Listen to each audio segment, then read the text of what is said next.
Question 11, you've got a functions question. But you start reading 11a and it hurts your head. And you're trying to say, well, the inverse function of a, so if I go backwards from a, then I'll get 5/3. Well, it's just a clever way of saying that f of 5/3 equals a. This exact question, just with a different function, this same concept, was on the GCSE November 2019 paper. So what am I doing? I'm finding what f of 5/3 is. So f of 5/3 is, stick a 5/3 in here, 2 plus 3 lots of 5/3 divided by 5/3.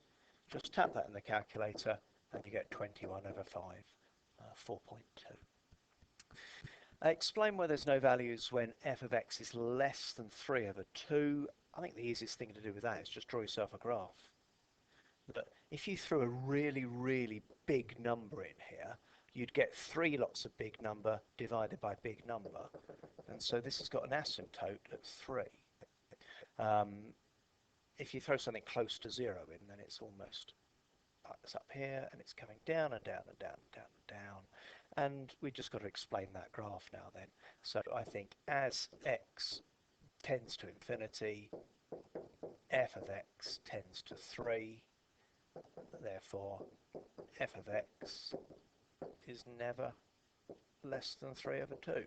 It never goes down to there. That'll do. And show it's a decreasing function. So as soon as I see decreasing, I'm thinking that I want to do some differentiation. I want to show that when I differentiate it, it's going to be negative. So I'm going to use a quotient rule here.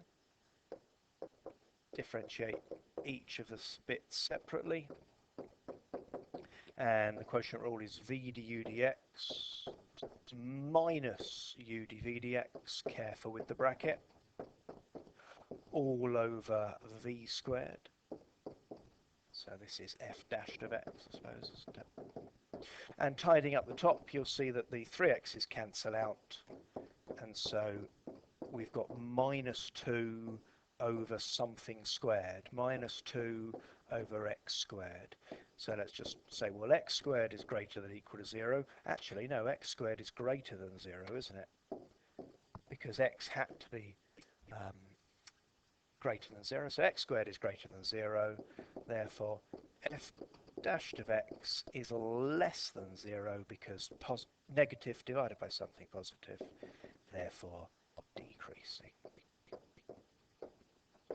And we've seen that sort of question quite regularly. Only 2 marks for that. Maybe you were just supposed to draw the graph, but that's a bit stingy, just 2 marks for that.